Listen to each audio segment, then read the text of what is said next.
ഇത്രയും ദിവസമായിട്ടും ആ വണ്ടിയെയോ ആ വണ്ടി ഓടിച്ചിരുന്ന ആളിനെയോ കണ്ടെത്താൻ കഴിഞ്ഞിട്ടില്ല. എല്ലാവർക്കും നമസ്കാരം. നമ്മളൊരു വീഡിയോ ചെയ്യുമ്പം അതിനൊരു തീരുമാനം ഉണ്ടാകണം എന്ന ഒരു പ്രത്യാശയിലാണ് നമ്മളെല്ലാ വീഡിയോയും ചെയ്യുന്നത്. കാര്യം കഴിഞ്ഞ ദിവസം ഇവിടെ വന്നൊരു വീഡിയോ ചെയ്തിരുന്നു. അതാണ്ട് ഈ ഒരു ബൈക്കിനെ കുറിച്ച്. കാര്യം ഇതേപോലൊരു വണ്ടി കാസർഗോഡ് ഓടുന്നുണ്ട്, അതിന് 2500 രൂപ പെറ്റി ഇവിടെ വന്നിട്ടുണ്ട് എന്നുള്ളത്. എന്തായാലും നമ്മളുടെ വീഡിയോ അത്യാവശ്യം വൈറലായി, അത് അധികാരികളിൽ എത്തേണ്ട സ്ഥാനത്തൊക്കെ എത്തി. കാര്യം കുറേ അധികം ദിവസങ്ങളായിട്ട് ഈ ചേച്ചി പലരിടത്തും പോയിട്ടും നടക്കാതിരുന്നൊരു കാര്യം. എന്തായാലും നമ്മുടെ വീഡിയോ വന്നു കഴിഞ്ഞപ്പോഴത്തേന് അതിനൊരു തീരുമാനമായി. കാസർഗോഡ് എൻഫോഴ്സ്മെൻറ്റ് ഈ 2500 രൂപ പെറ്റി ഒഴിവാക്കി കൊടുത്തു. അത് നല്ല കാര്യം, വളരെ സന്തോഷമായ കാര്യം. പക്ഷേ നാളിതുവരെയുമായിട്ടും ആ ബൈക്ക് കണ്ടെത്താനോ അല്ലെങ്കിൽ ആ ബൈക്ക് ഓടിച്ചിരുന്ന വ്യക്തിയെ കണ്ടെത്താനോ കഴിഞ്ഞിട്ടില്ല എന്നുള്ളതാണ് യാഥാർത്ഥ്യം. അപ്പം ചേച്ചി ഹാപ്പിയാണ്, പക്ഷേ ആ വാഹനം കൂടി കണ്ടെത്തണം എന്നാണ് ചേച്ചിയുടെ ഒരു ഈ അഭ്യർത്ഥന.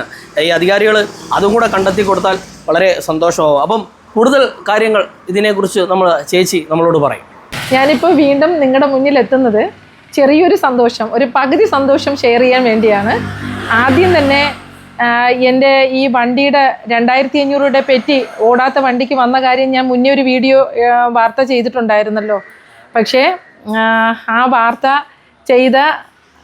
ചെയ്തതിലൂടെയാണ് എനിക്കിപ്പോൾ ഈ ഒരു പകുതി സന്തോഷം കണ്ടെത്തിയത്.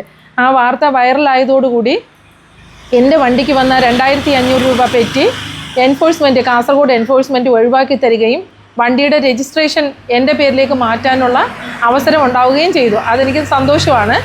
അതിനുവേണ്ടി ഞാൻ മീഡിയയിൽ എനിക്ക് വേണ്ടി സഹായിച്ച മീഡിയ ചാനൽ ഉടമകളോടും പ്രത്യേകിച്ച് ജെയിൻ സാറിനോടും നന്ദി അറിയിക്കുന്നുണ്ട്.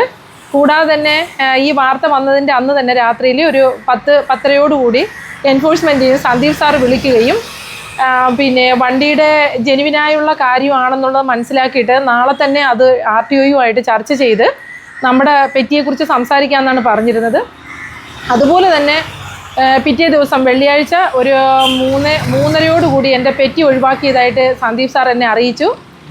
ഞാൻ നമ്മുടെ അടൂർ RTOയോട് വിളിച്ച് അന്വേഷിച്ചപ്പോഴേക്കും എൻ്റെ പെറ്റി ഒഴിവാക്കി കിട്ടിയിട്ടുണ്ടായിരുന്നു. അതുപോലെ തന്നെ നമ്മുടെ അടൂർ RTO, ജോയിൻ്റ് RTO, മറ്റ് സ്റ്റാഫുകൾ എല്ലാം തന്നെ എന്നെ ഇക്കാര്യത്തിൽ ഒരുപാട് സഹായിച്ചിട്ടുണ്ട്. ജോയിൻ്റ് RTO പ്രത്യേകിച്ച് എന്നോട് പറഞ്ഞു, എന്തെങ്കിലും ഒരു ആവശ്യം വന്നു കഴിഞ്ഞാൽ, അത്യാവശ്യമായി വന്നു കഴിഞ്ഞാൽ വിളിച്ചാൽ മതി, അതിനുള്ള ഹെൽപ്പ് എന്തെങ്കിലും ചെയ്തു തരാമെന്ന് പറഞ്ഞിട്ടുണ്ടായിരുന്നു. ഇപ്പം പേര് മാറ്റാനുള്ള സംവിധാനത്തിലേക്ക് എത്തിയിട്ടുണ്ട്. പിന്നെ ഇതുവരെ ഇത്രയും ദിവസമായിട്ടും ആ വണ്ടിയെയോ ആ വണ്ടി ഓടിച്ചിരുന്ന ആളിനെയോ കണ്ടെത്താൻ കഴിഞ്ഞിട്ടില്ല. പക്ഷേ അത് എത്രയും പെട്ടെന്ന് കണ്ടെത്തണമെന്നാണ് എൻ്റെ ഒരു അഭിപ്രായം.